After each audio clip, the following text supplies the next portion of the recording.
translate over into the live stream, but we're now live, and yet again I forgot to wipe off the camera from my phone, so 1 second.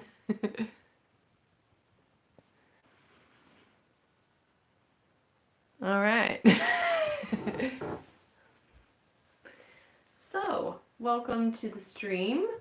I'm Jen, the owner-operator of ActuallyDiet.com, and today's live stream is a little bit of a challenge. So I posted a poll on Instagram earlier this week to kind of get a sense of what people wanted to see, and well, it was a choice between supported spindling and wheel spinning, specifically with the Batt. So I didn't really have any bats, so I decided to make up a Pottage bat, which is essentially all of the extra bits that get carded but don't quite make it into the bats that I put in my shop. I save all that, and then I combine it with other wool to create this beautiful carpet of wool. And because the way that I've structured it, I put all of the beautiful bits on top, but there's still good structural wool on the bottom. So this is what we're going to spin today. And I have a challenge of trying to get the whole thing spun within the session.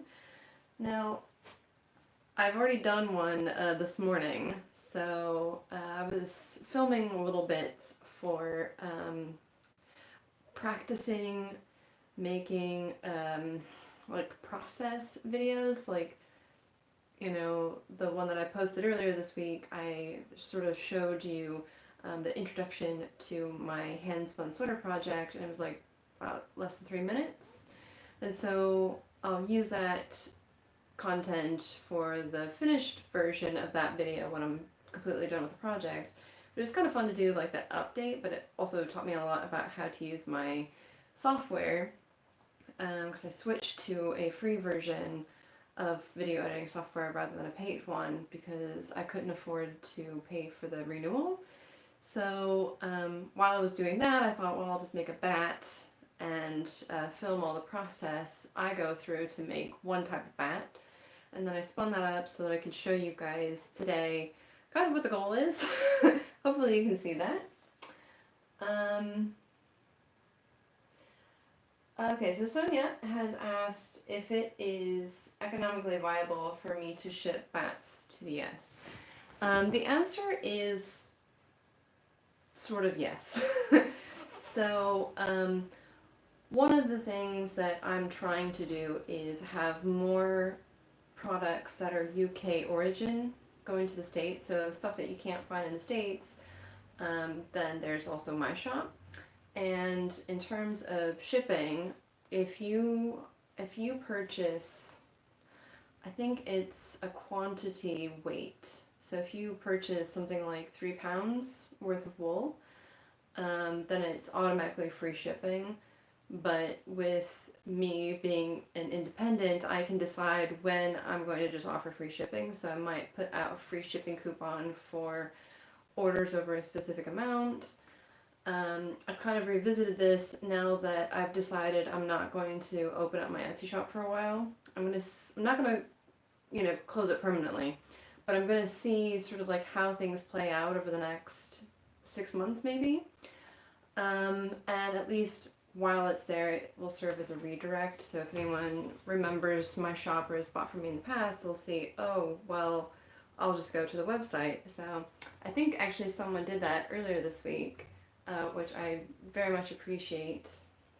So just to update about that, one of the things that I'm planning to do with my website is, instead of spending money marketing with Etsy, I think I'm going to spend my money marketing with Google.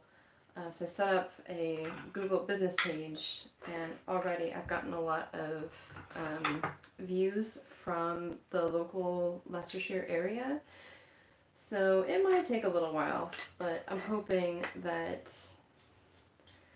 the more I just pay attention to my website and stop using Etsy as a crutch, the more I'll just be able to succeed with selling on my website, as I haven't been successful in the past because I couldn't use all of my resources in one location. I was splitting it between the two. So that's why it's a sort of yes answer, especially if you're going to buy in bulk.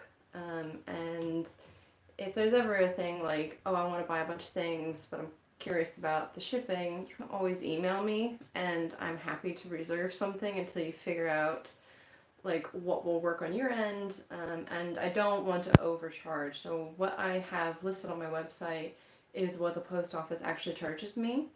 So this is like, if you go there and take a look, you'll also see why it's really difficult for me to include shipping on Etsy, because shipping to the UK, or from the UK to the US, is just expensive. So if I'm getting more sales through my website and I'm cutting out Etsy, then I can pass that savings on to you guys if you wanted to get a bigger order. If you have friends who are interested in some wool, you can always do like a big bulk order and then qualify for free shipping, or just message me. I'll figure out something that will work for everybody. Because if you like my stuff and the shipping is the biggest hurdle, then I'm sure there will be something that we could do to kind of figure that out. Who else is here? So we've got Marjana and Chris. Welcome. Oh, show the bat before I spin. Okay. So it's the same one that I've used in the thumbnail photo.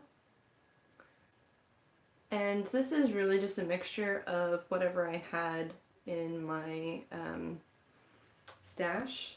So this is basically the same stuff that you would see in expertly dyed bats. So I didn't use anything from my personal stash, because when I'm done with this, I'm going to put this in the shop for sale.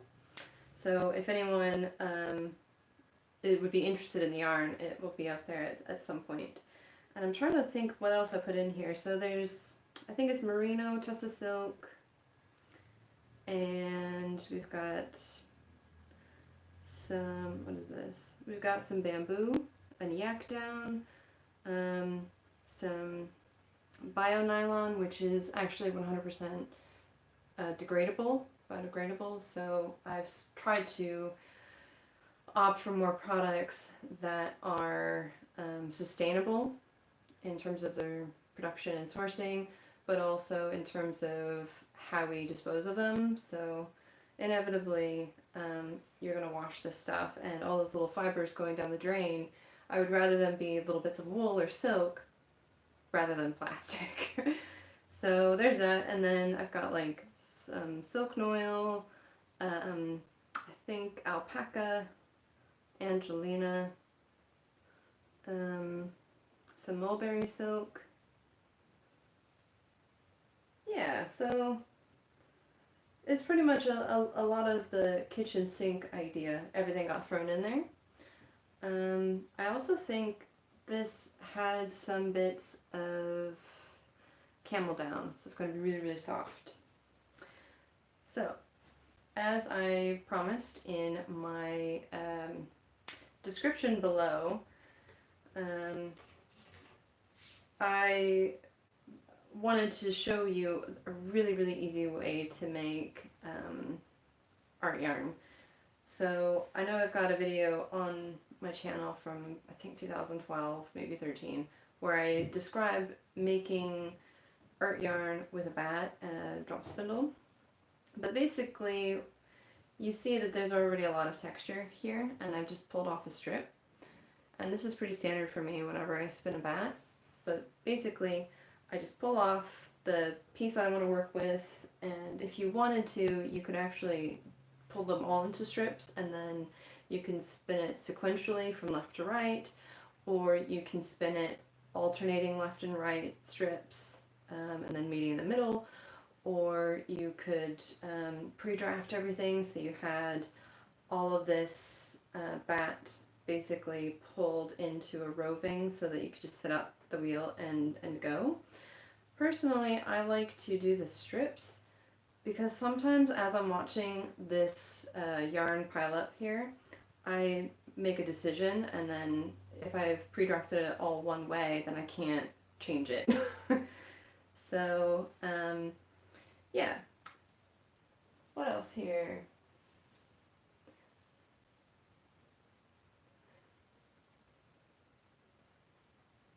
Oh no, yeah. So rolags are very difficult. I remember when I first started spinning, the lady who taught me, I had to do this for my my first master's degree in museum studies. I wanted to do experiments on textiles, but I had to create sort of experimental versions. They weren't meant to be completely accurate. It was meant to be more like exploratory, but I tried to have some accuracy. I used alpaca and I used cochineal from South America um, for the experiment because I was investigating pre-Columbian um, textiles and sort of how cochineal degrades when exposed to light, and all this was going to inform me in gallery design at a museum. So it was really ambitious, but I just remember the first time I was learning how to do this, and the lady who was teaching me gave me a bag of wool, and I carded it, and I had the most severe back pain from just pulling the cards apart like this because I was in a rush to teach myself how to do this.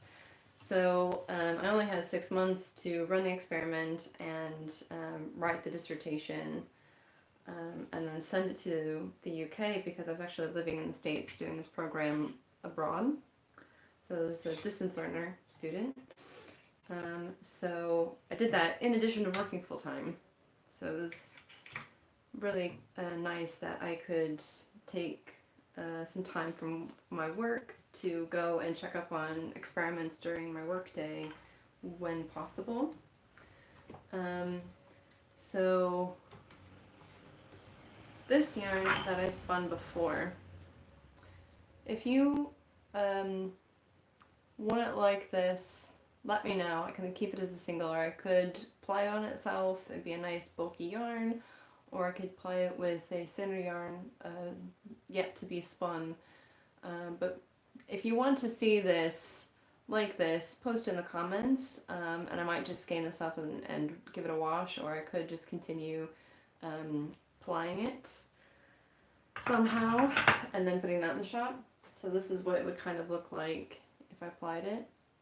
So this is the bat that I made the other day, and I spun and plied it, and I've already washed it. So basically it's ready for its close-up. So I'm going to go for roughly that diameter yarn. So for the single, I would probably guess that it is a worsted weight, maybe a DK weight. Yeah. So we have, oh boy, we have 45 minutes to get this underway and complete. I actually didn't weigh this before I started, but my guess is it's probably about 50 grams.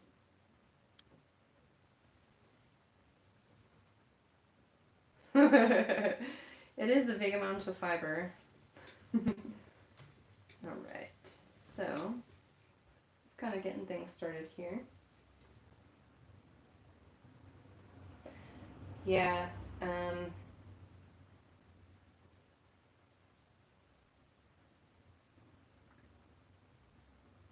yeah, so one of the things that always bothered me about shipping through Etsy is I ended up having to absorb so much of the shipping costs personally, and one of the things that made me have two completely different systems was not wanting anyone to pay more than what I required to be sustainable. So that's why you could buy something on Etsy and it would be like £4 cheaper on my website, because I wanted you to have the choice of product and be charged accurately for shipping. Whereas I would love to absorb all of the costs of the shipping. I really can't. So I make it as perfect as possible, and sometimes I end up just charging the actual cost of shipping, but not also for all my shipping supplies.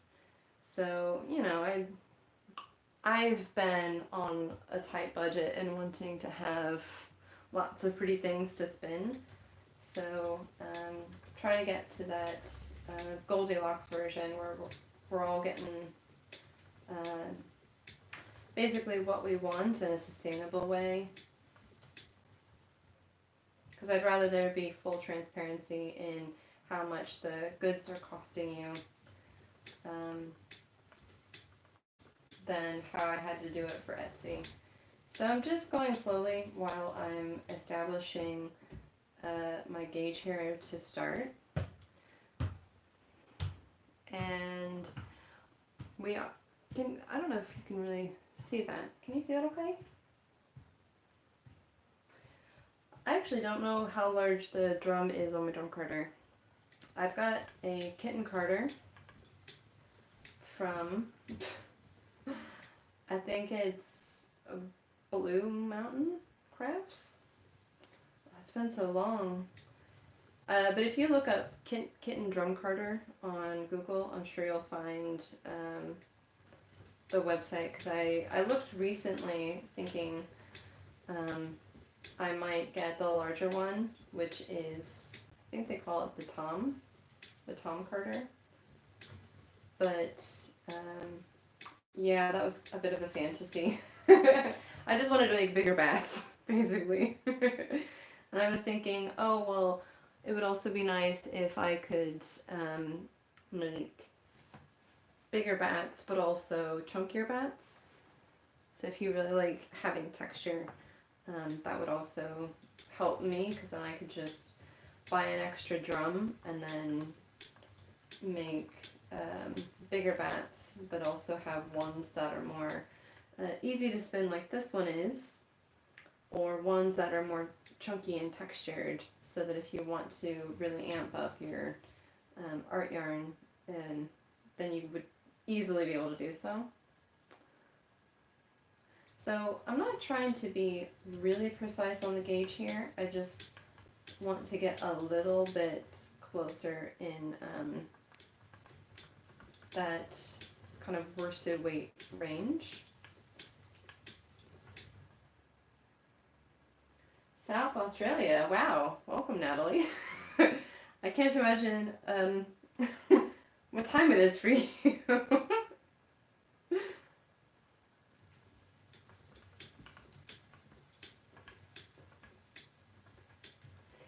Yeah, so one of the things about these Pottage bats is, because there's a lot of color and variation and texture, and that I load it on the top of the bat, you know that when you're spinning it, you don't have to worry as much about the construction of the yarn, because you have the wool there that will help give you a lot more structural integrity. And then all the pretty bits can just sit on top, and that's one way to make an instant art yarn, because it won't be a completely smooth yarn. There will be visual texture, because there's lots of different colors, but also because these are made from the remnants of bats that didn't make it the first time around, usually means that they were really short staples. And so when you're spinning a variety of staples, getting a super duper consistent yarn is much more difficult, especially because this has not been blended at all. To make pottage bats, I just basically put it through the drum carder once.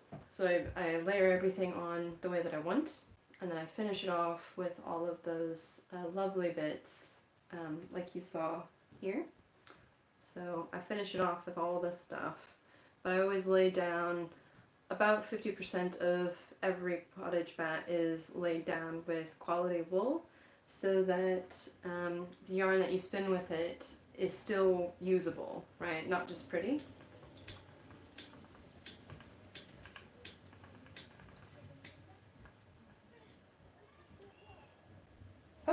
Okay, 12:45 is not terrible. Sorry that you can't sleep though. I don't mind if you end up falling asleep on the stream. If that's what you need to calm down and focus and relax and all that, then great. Glad to help. So if you are interested in the way that I make other types of bats, I did make a process video this morning, like I was saying, for this yarn. So there's actually lots of different ways you can lay down wool onto a drum carder.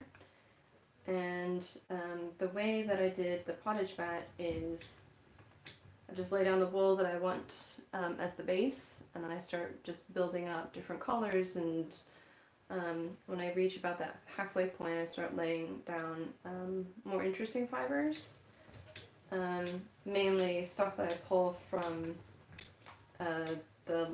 the in-feeding drum of the drum carder is called the liquor. And so whatever wool accumulates there, I take it off, save it, and then I put that on the top layer of these pottage bats.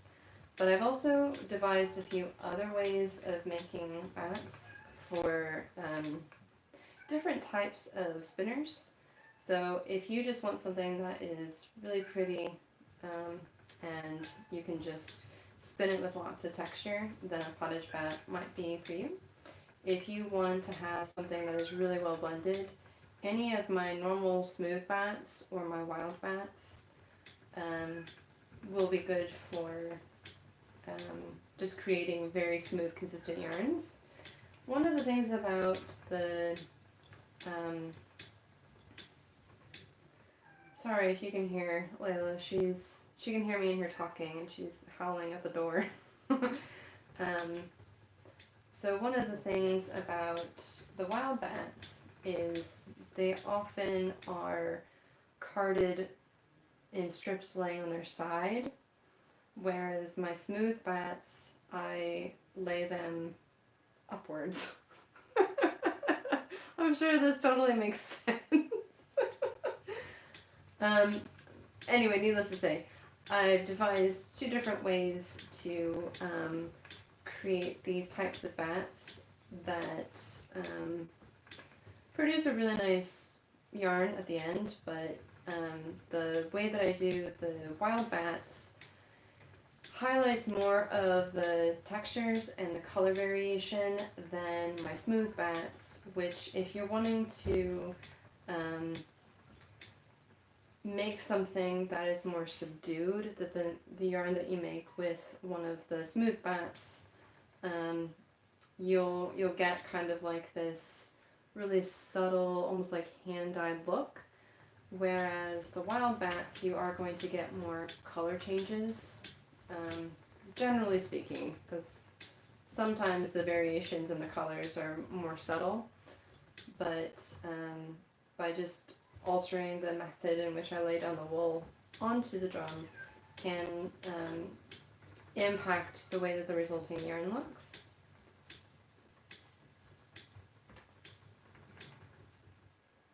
Hi Sharon, welcome. I also have some updates about other projects. So for those of you who don't know, I have a Patreon page, which if you're interested, there's a link in the description. I think it was 2 live streams ago I was talking about how I basically needed a break from everything and to focus on job search. So I wasn't able to post as frequently as I wanted to Patreon. But one of the things that I've been wanting to put on there is the results of this project where I wove something with a bunch of hand spun and then hated it. So I finally dismantled the whole thing. And so this is all of the weft yarn. And this is basically all of the warp.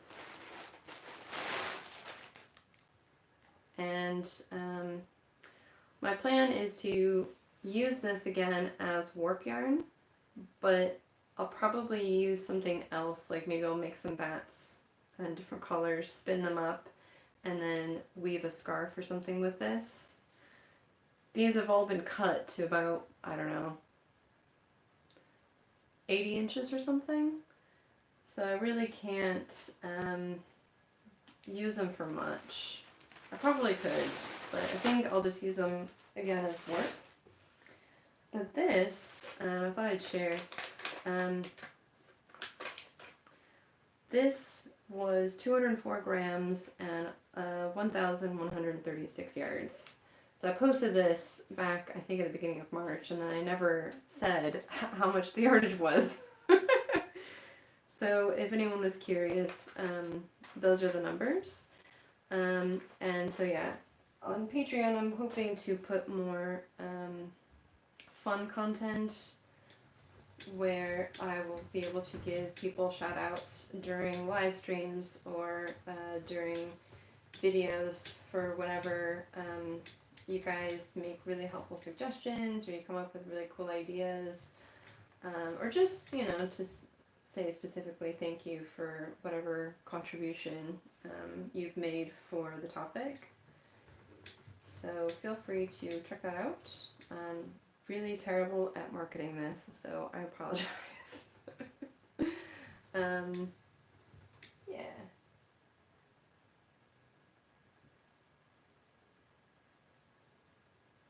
Oh, that's actually a really good idea. I love listening to podcasts when I spin. And they're all basically on YouTube. I like my fair share of escapism. So, I find that it really helps me just get things done that need to get done. Okay, so first strip is done. So I have some choices. I could sort of plan a little bit so I can see what I've spun, and if I like that, I can just carry on going from left to right on the bat. So I tore it off from this end, and then I could keep going this way, or I could alternate now on the ends. However, this bit of green,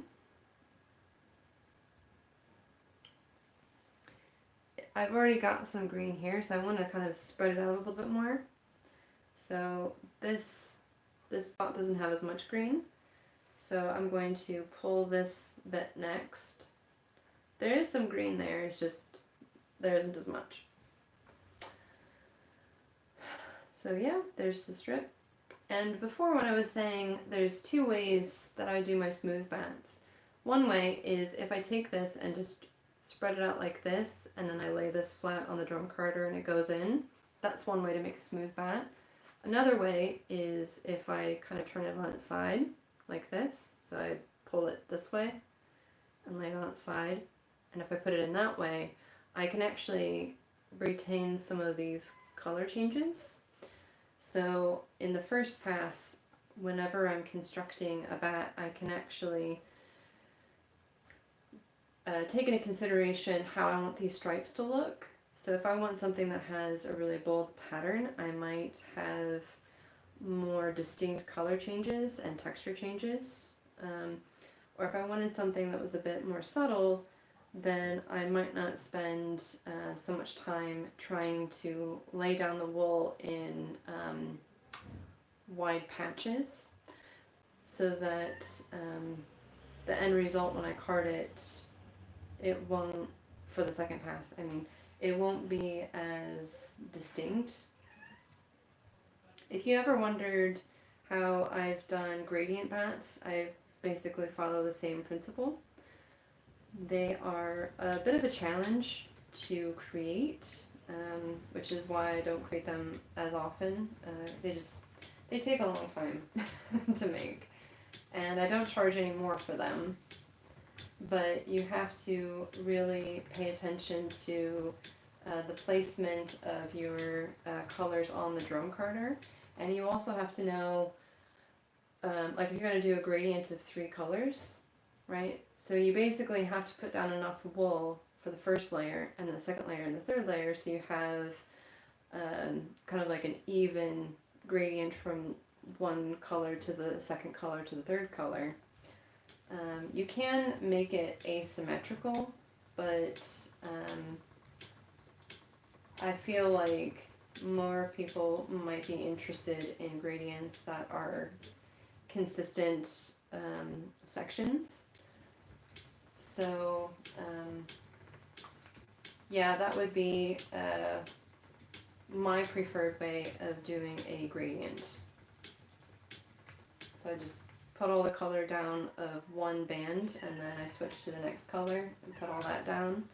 And then when I'm all done with the first band, I take it off and I split it into strips, and then lay it on its side and put it back into the drum carder, which preserves those bands of color.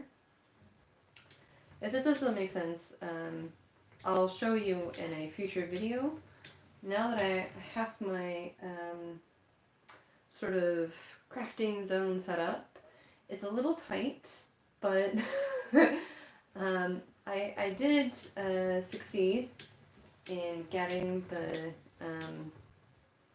camera oriented the way that I wanted to, so that wasn't too bad. But I will probably need to think more about the time of day. So filming here in the afternoon,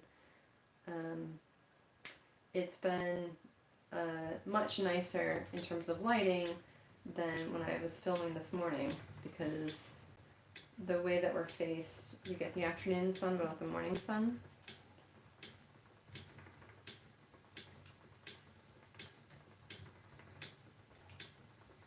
So yeah, did anyone have any questions?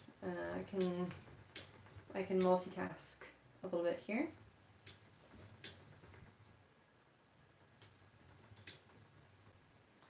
Also, another thing about the texture on yarns. So if you find that you're having a rough time getting your textured bits in the right place, you can always take them off and move them. So I'm having a little bit of an issue here with the silk. So I'm going to hold on to this, and I'm going to carry on doing that join technique that I showed in a previous video. So I'm not throwing that silk away. I'm just going to use it a little bit further down. So there's a spot here where there's not a lot of texture or color going on, so I'm going to plop that back in there.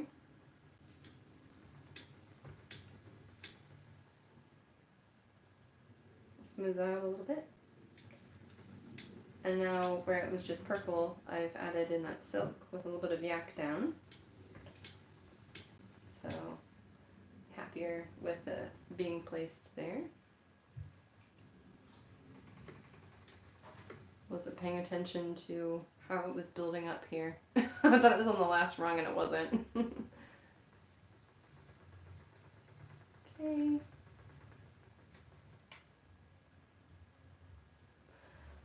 Welcome, Esme Cat. I've learned that Esme is Esma is short for Esmeralda, which is such a pretty name.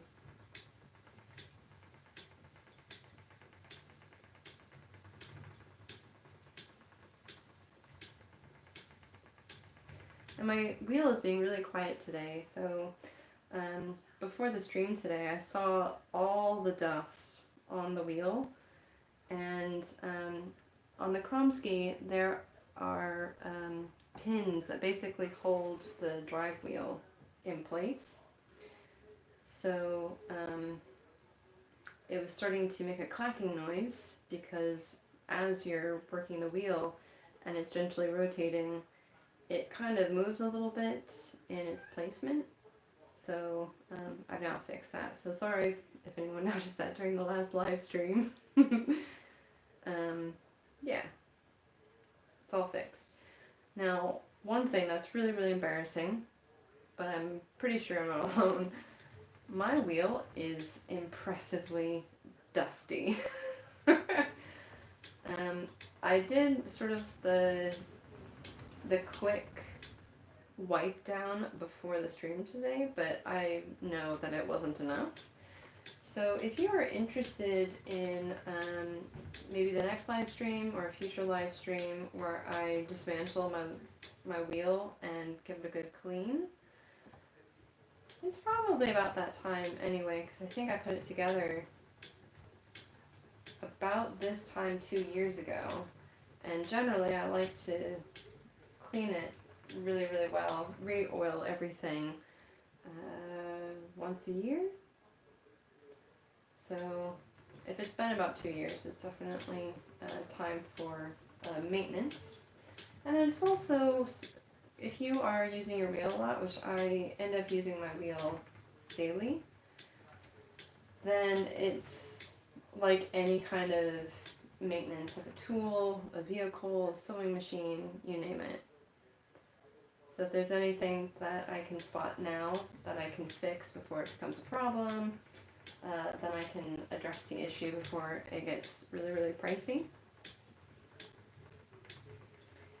Yeah, so it sits in this corner by, we live in an old house. It was built in the 1890s by our neighbor's grandfather, which is kind of cool. So we have all of these defunct fireplaces in our house. I think 4. We have 4. So there's one in this room where a lot of the wool is stored in the fireplace. And then the room where I typically sit and spin is the room behind me. So we have basically 2 living rooms, where this one is more functioning as a workroom for me. And if we have people staying, the place I'm currently sitting turns into a bed. So my mom, for example, she's going to be visiting us for my graduation this summer. So she'll be sleeping in this room. And there's a little bit of privacy because you can close this door. And it kind of functions like a bedroom, although our front door is over there. Oh no. Oh no. My phone. Please don't die. Oh no. I just got this warning from my phone saying it was too hot. Let's see here.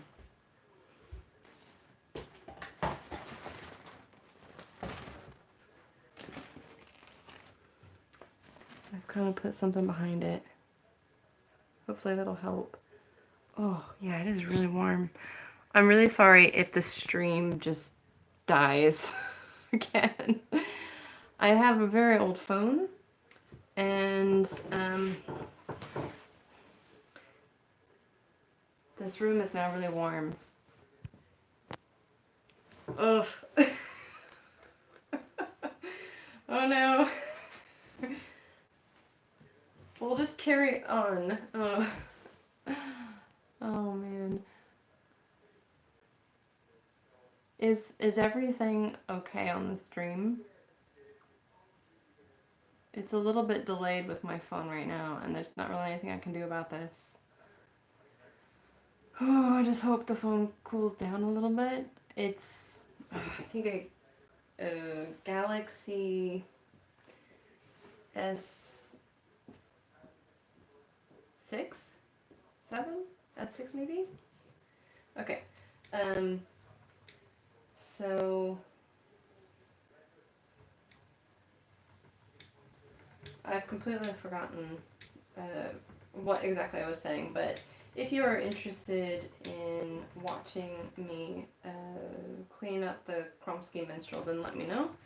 because the other room that it sits by, it's one of the thoroughfares of our house, so we're going through that room to get to the kitchen, and also that's the place to get upstairs to where all the bedrooms and the bathroom is. So that plus having cats and working with wool, there's a lot of fibers that get blown around, and so there's so much dust on here, and yeah, it will be a real problem if I don't address it. So if you think that will be interesting or helpful in some way, then let me know.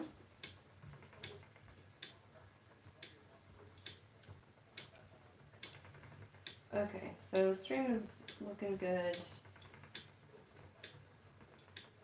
Okay, that's good. I try very, very hard to keep our cats off the wool. I don't care if they're on mine, but I'm pretty sure that if I had a farm and the cats got to go outside and play with the sheep, if I ever wondered where they fell asleep, it would probably be on top of the sheep. It keeps giving me a warning. I'm hoping it will just cool down, but I might have to make a different plan during the summer months, doing live streams with my phone. Ooh, I missed a bit there. If you guys have some other ideas for topics to do during a live stream, let me know. I know that the last live stream that we did, we talked a little bit about carding bats live and getting input from the audience, sort of some color ideas, and then I build the bat, and then I could like sell it to whoever wanted me to make that bat. So it's an interesting idea, and I did look into what I would need to do for the setup. One of the primary issues is I don't have enough subscribers to have a merchandise shop, and you need to have 10,000 subscribers in order to pin things to your channel. So even if I try to do something where okay, it's probably very distracting every time I go over there and poke at my phone. So you need 10,000 subscribers in order to unlock many of those features. So I think we just turned over 8,700, which is pretty close. But I think what I might do instead is, if after a live stream where I have made these bats, if I just then take the photo that I do during the stream and then post it to Instagram, then anyone who watched the stream could just buy direct that way. So that could be an option. I'm not sure what happened, but I ended up spinning all the wool on that. Oops, I'll just add this in here. And again, this is one of the best things about spinning a pottage bat, is because I've just thrown everything on there, you can pull things off and rearrange it if you want. If there's a bit that you don't like here but you want to add it somewhere else, you can also just shift things around. You can do anything you want. But I think the pottage bats, especially because of the way that I make them, it facilitates the whole process more than some of the more refined bats that I have. Just because there's not a big chunk that you can pull off because it's been really well blended. So those bats would probably just be ideal for anyone who wants to make a really nice, smooth, consistent yarn. first time around.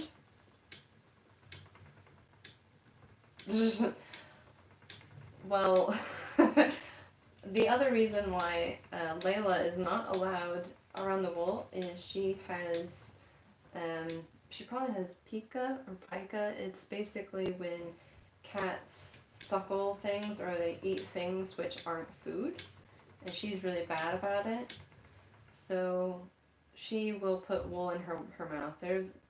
When I first started making bats here, before I relaunched my website and everything, I mistakenly thought that she'd leave the wool alone, and she didn't.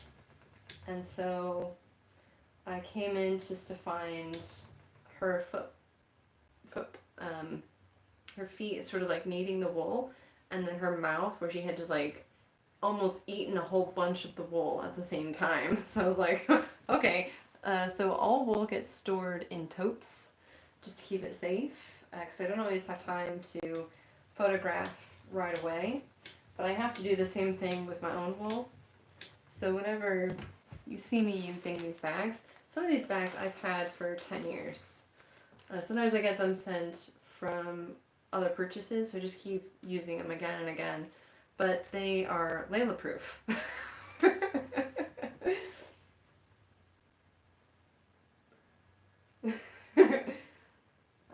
Yeah, so they don't like being on my lap when I'm making making yarn, because of the movement of my legs. Vera, she's not as in love with me as she is with her dad, but Layla likes to drape herself over you.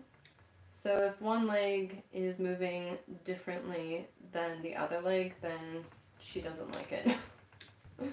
So they won't sit on my lap for very long. I would love to have a lap cat while I make yarn.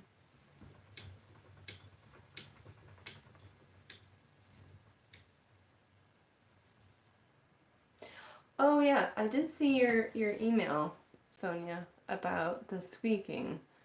I'm really confused about this because, and this is actually what I was looking at before the live stream, and then I looked at my footman where the leather is, and I saw all of the dust back there, because I usually just see this side of the wheel, so I've seen the other side. It's very, very dusty. So I'll have to think about what I've done with mine over the years, because I actually still have the original leather that came with my wheel, and I bought this 10 years ago. So, and it was in storage, granted, but even still, I've never had any squeakiness in that area. So if you haven't oiled the leather, that might help. One of the other things you can maybe do is you're supposed to do a square knot with the leather. And so if you are using the square knot, you might actually either tighten it or loosen it depending on how you have your setup. Oh, I really love all the sunshine in this room because it's been cold all day. It's been beautiful weather outside, but our house has been really, really cold. But yeah, if you haven't oiled the leather, maybe try doing that first to see how that goes. Oh no, can I finish this whole bat in 10 minutes? I don't think so. I tried. The first one I did, this morning, it did not take me very long to spin the whole thing. But this one, because I'm also chatting at the same time, it's taking a bit longer.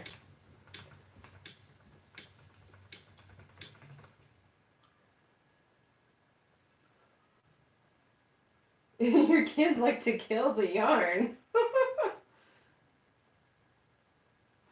Do they like to play with it or squish it? Squish the yarn?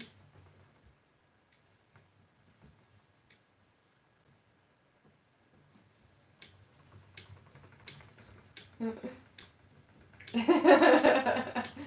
no, the Jeopardy music is playing.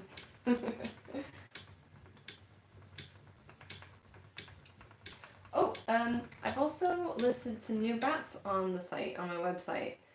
And it's actually so nice not having to update both my website and Etsy. Once I get my Facebook integrations set up, because Squarespace has now finally made that an option. I shouldn't call it Facebook, I should call it Meta, because that's really what it is. So once I get that integration acquainted, I've got to disconnect it and reconnect it, essentially.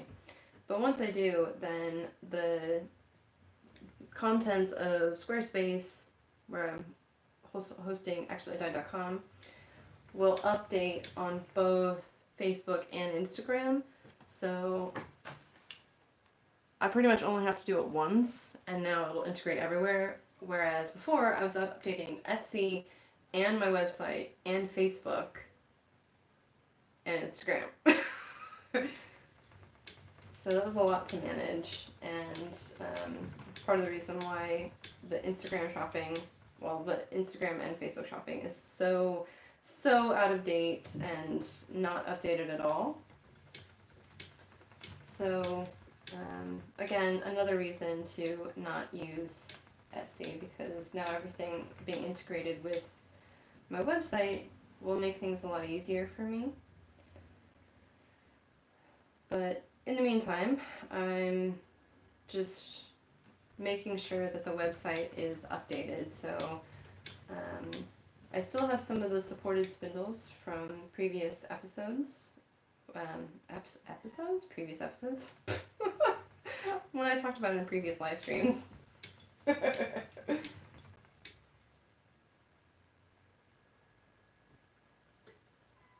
Yeah, you might want to loosen it a little bit, because mine, now that I'm looking at it, it is kind of on the loose side.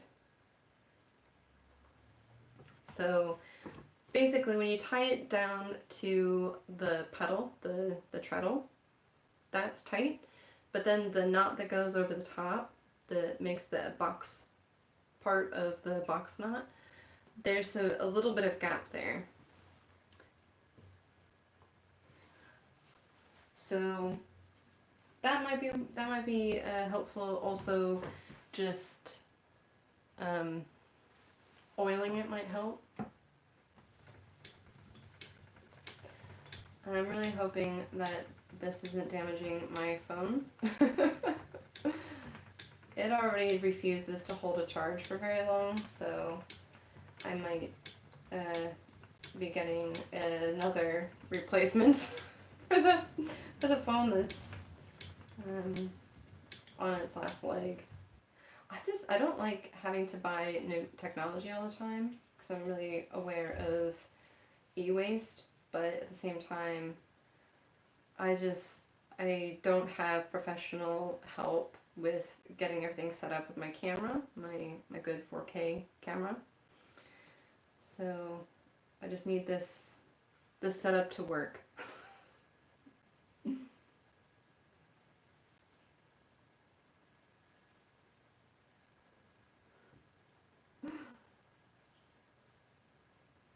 I'm trying to think. Sonia, are your kids bunny kicking the yarn apart?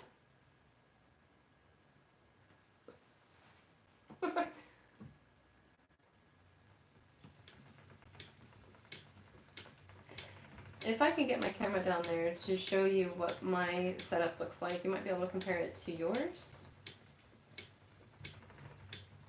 Because I don't think I ever did that in my video on putting a Kromsky together.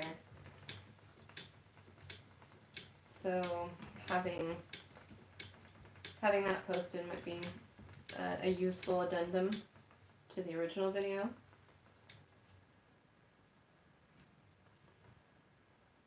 Getting kids. Yeah. They are like children. I don't know, 5 more minutes. I'm probably only gonna get about halfway through this. Maybe. Oh, not even halfway. Well, nevertheless, it will be posted in the shop. Yeah.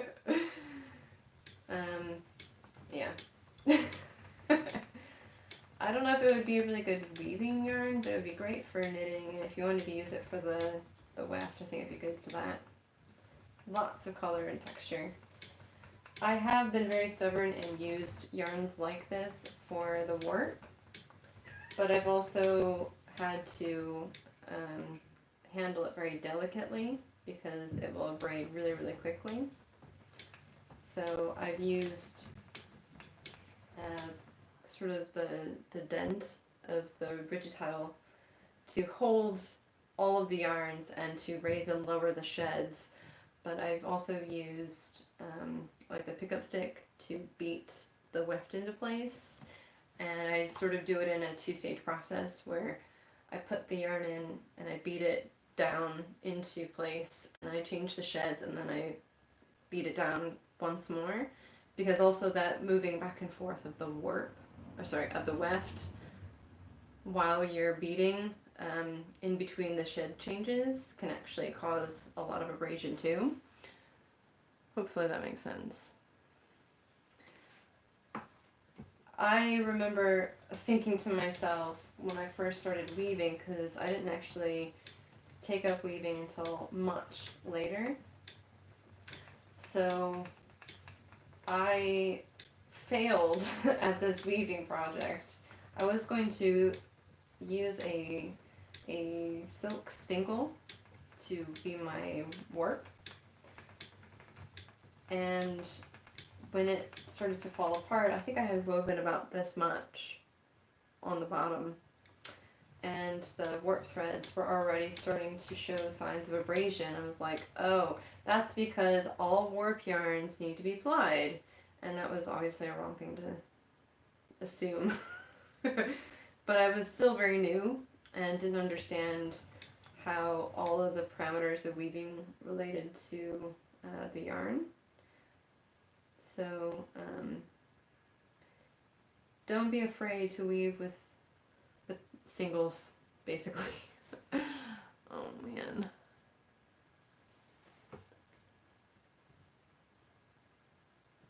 Yeah, I'm pretty sure I showed you how to do it, but I didn't show you a close-up of tying the leather strips onto the treadles from the footman.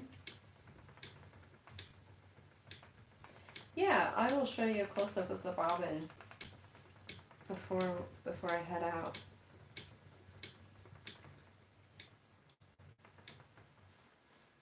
It's already looking really, really nice. I like it. This is the trouble with selling your hand spun. So there's...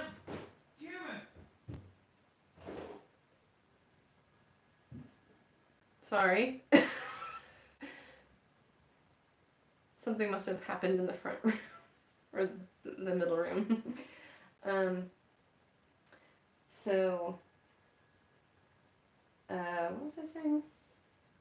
Oh, when you are thinking about selling your products, one of the main hurdles is how do you learn to let go?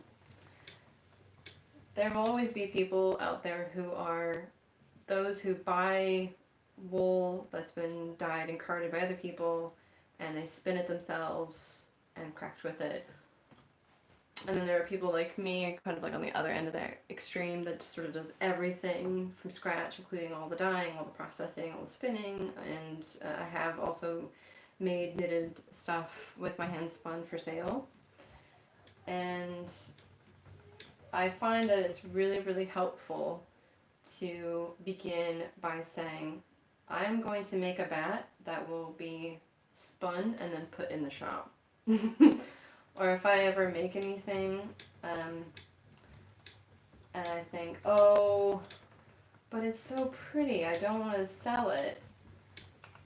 If I had this mentality for everything I ever carded or dyed or spun, I would never have anything to sell. And also I wouldn't populate the world with beautiful things for other people to craft with, because I might have a particular project in mind when I sit down to spin that bat, and so it turns out one specific way. But that doesn't mean it's the only future that bat could have. And so someone else might sit down and think, ooh, I'm going to spin it with this other bat that I have, apply them together, right? So you would come up with something completely different than what I would. So yeah, that is one of the difficulties, but I really love how this is turning out so far. And so it will be in the shop, I promise. Whether it's plied, I don't know. If you think it should be plied, then post in the comments. Also, this one here. Oh, my poor phone. So yeah, this one. Oh gosh, you can see just the reflection of the sun. This is in the sunshine, and this is in the shadow. Yeah. So, let me know if you think this one should be plied or not. And I also wanted to kind of like follow up from my video that I posted on Wednesday this week. It was that short project update video. I have now finished all of the yarn. I had 4 skeins in total, and oh, because this is a live stream and you guys are here with me, I can give you some spoilers. Yeah, so what I've done here on this card, I'll show you really briefly. Maybe you can see that? Oh, maybe. Hopefully you can read that.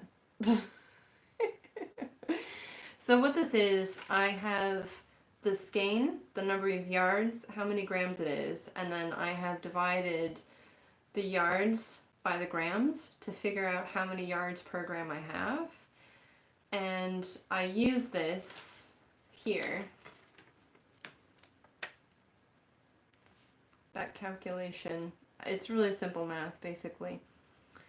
Essentially, I take the difference of the thinnest yarn from the one with the thickest yarn to find out what the difference is in terms of gauge. So the thickest of the skeins was 3.14 yards per gram. So that means it's a shorter piece of yarn for each gram. And then the thinnest yarn was 3.57 yards per gram, which means it would be slightly longer per gram. And so that actually relates to whenever you're making yarn for a big project like what I'm doing, this difference can matter in terms of how it will affect your knitting gauge and drape, and whether they would actually be better suited in different projects. Because if the variation is too extreme, then it might actually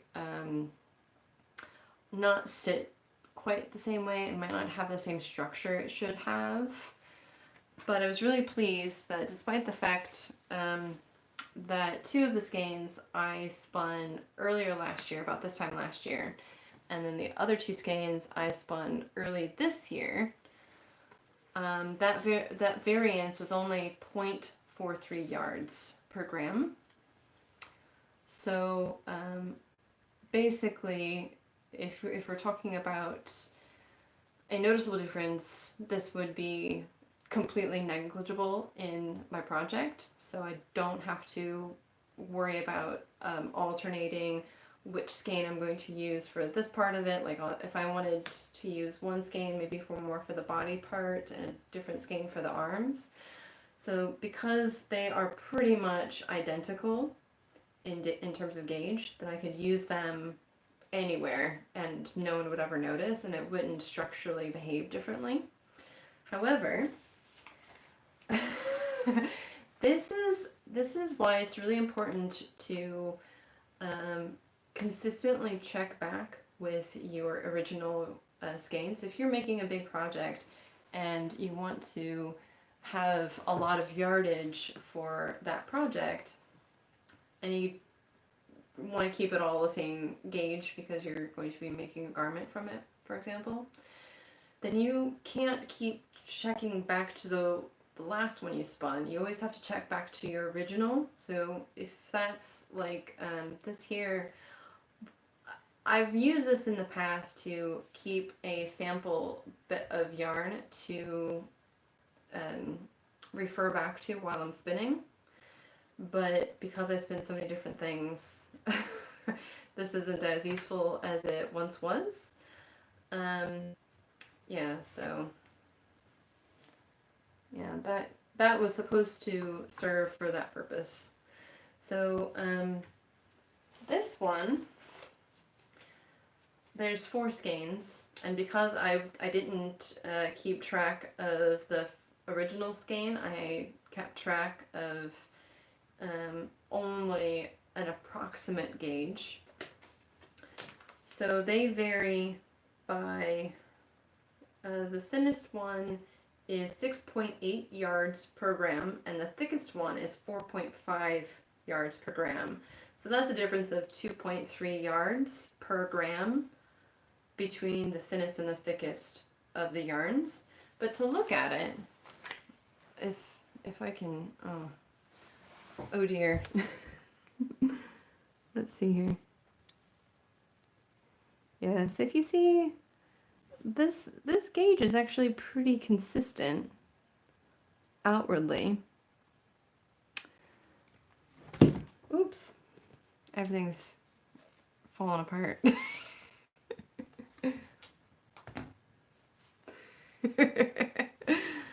Okay, so because I wasn't paying as close attention to the gauge on this one, by comparing it to the original, I was just sort of guesstimating and relying on my personal sense of gauge to create this. So it looks like it would all be consistent, but it actually isn't. And I'm trying to decide what to do with it because I have 1,100 yards. Which is about a sweater length if I do sort of like a 3/4 length sleeve. I can't dye this because the Angelina in here, I'm not sure if it is the heat bondable type, and if it is, I would basically ruin all of this. So whatever I do with it, it's going to stay white with the silver sparkles. 204 grams, so 1,100 yards. I think that kind of classifies it as a lace weight yarn. But if anyone has a really simple sweater idea that would use that much yardage, I've been looking on Ravelry, and I always fall down in this like rabbit hole of, oh, that would be beautiful, but I don't have enough yardage for that. So I might actually just do a recipe knit. I haven't quite decided. I have to take my measurements and then do a knitted swatch to kind of figure out how much yardage I would need to do this kind of sweater, which involves just keeping track of percentages, and the math kind of follows from that. But I could also see what else I have in my stash that might go well with it. The only problem is this is a 3-ply, and the other one that I'm thinking of is a 2-ply. So, don't know. Yeah, I don't know. But I'm really proud of my project sweater yarn because, I mean, honestly, these haven't been set, but the fact that they are so consistent across the board is impressive. So I'm really glad to whoever it was, I think it was Crystal, who mentioned just spin more. I know you want to be done, but just do the little extra, and I'm really glad I did because I now have 1,500 yards of this 3-ply to work with, and it's just shy of a full pound. So I think that is going to give me a lot of leeway for swatching And if I wanted to go with something that was a little bulkier, or if I wanted something that was a little bit longer, or if I wanted to go with a pattern that had cables, then I could use this. So I know I originally said I was going to use the flax pattern from Tin Can Knits, and I might, but I don't know, because now I have more yardage than I thought I would. I might change my mind again. And then the last thing I was going to say about this, I'm going to be posting a poll at some point, probably on Patreon and also on Instagram, to see what color I should dye this, because I don't know. I don't know. I'm so indecisive. I can make decisions for everyone else, but when it comes to me, I don't know. Yeah, I was really happy with the consistency of this yarn too.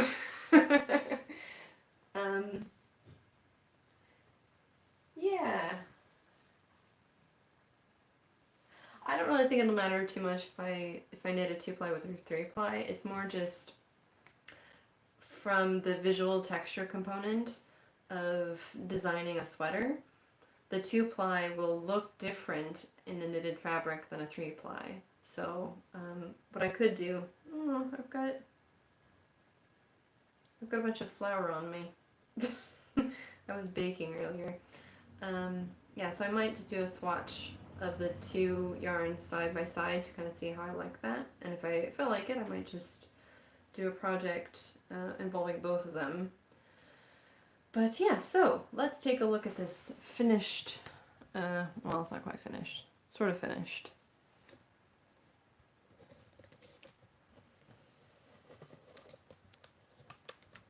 Batt.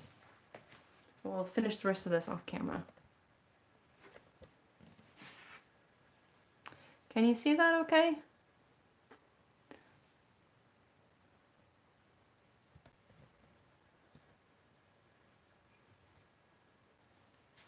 Lower this a bit more. There we go.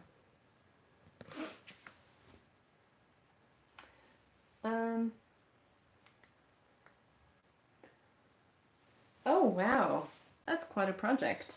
20 years in the making. I've got a dress on my Patreon that is also 20 years in the making.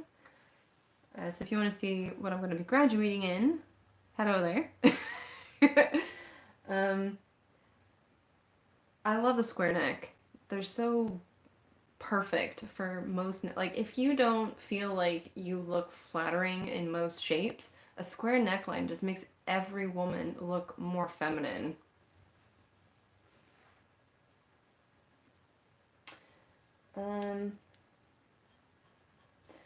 Yeah, send photos. Or if you put them on Instagram or something like that, just tag me in and I'll share it.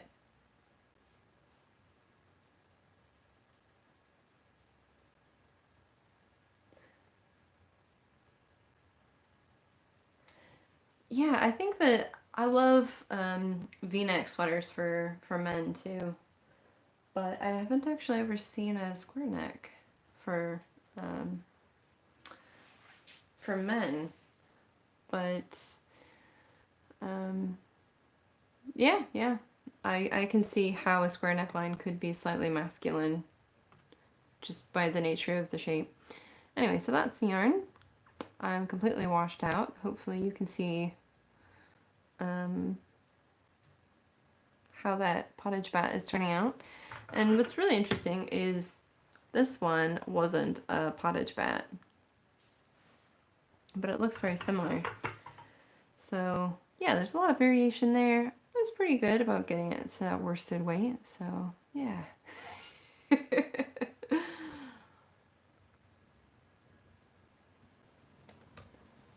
Oh, you think, oh, okay, you think this yarn looks very masculine. Oh, that's interesting. I can see that. My partner, he wanted a new scarf. So I made him a scarf and he hardly ever wears it, but I made him a lace it's like a, it's mostly garter stitch, but there's like lace panels in it. I forget what it's called. It looks like it could be a Swedish or a Finnish word or a title or location or something like that. But he loves it and he wears it all the time. And it proves to me that you don't have to be anybody to just decide, well, I'm going to wear lace. So, yeah, pinks and purples also look good on any male. I guess it's all in the design and how you wear it. If you wear something with confidence, it doesn't matter what you're wearing. That sort of idea. Yeah, and that's true. Men in the past used to wear a lot of lace because it was basically one of those indicators that you were wealthy enough to have copious amounts of lace, because back before the Industrial Revolution, all that was made by hand. In fact, Market Harborough, which is not that far from where I'm living here in Leicester, is well known for its lace. Oh wait, hold on. No, it isn't. It was... Oh, that's what it was. Market Harborough was well known for the corsets that they made. So if you've ever heard of Symington's corsets, that's where it's located. So it's not that far from me. Getting my factoids all messed up. But a lot of corsets do have lace on there. But anyway, so that's the yarn. I'm hopefully going to get some more things posted in the shop this week. I added 2 spindles and I think 4 batts.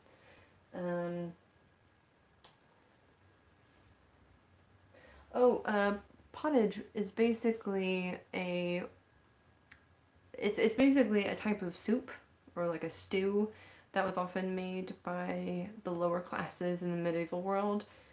Essentially, you would have a cauldron, and a cast iron pot over your fire, and you would sort of add things to that. So if you're making something that's baked, or if you're eating something raw, or cooking various types of dishes, you might actually just throw leftover scraps into this big cauldron of stew. And because it's sort of always bubbling away and you're constantly adding things to it, but you're also taking bowls out in order to eat, it's like a combination of various vegetables, and then you eat that, and it's actually not too bad for you because it's primarily vegetables, but you might also add some other little bits of this or that to kind of bulk it up. And so I wanted to adapt this idea for basically what these pottage bats are doing, where I'm always adding to this wool. So I'm taking scraps from other bats and holding on to it and repurposing them in new bats, but because they're not necessarily the same quality, I can make them quickly and sell them cheaply. So you're still getting a really nice product, but because I offer a discount for all of those pottage bats,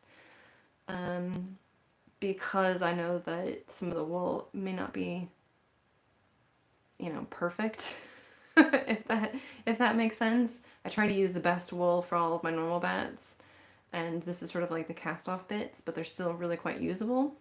And sometimes there's little bits of extra things that are really nice, like cashmere or camel down or yak down or lots of different types of silks. I want to keep using that, and so that's basically where I came up with the idea, is taking a medieval soup, an endless bowl of soup, and turning it into an endless supply of beautiful ingredients for bats. Okay, so I think my phone is about to give out, so I should probably end the stream now, so that we don't have the same situation as before when it just suddenly died. So anyway, that's all for me today. So if you like this video, give it a thumbs up, share it around. If you haven't subscribed, please do. If you have any sort of questions about what I've done today, put that in the comments. If you want to weigh in on, you know, what I do with this stuff before I put it in the shop, feel free. Otherwise, I'll just put it in there. I will put other things that I've done into the shop as well. And I will keep you guys updated about these other projects, because I know some of you are kind of doing similar crafting New Year's resolutions, and so we can kind of all weigh in and keep each other motivated and going throughout the year.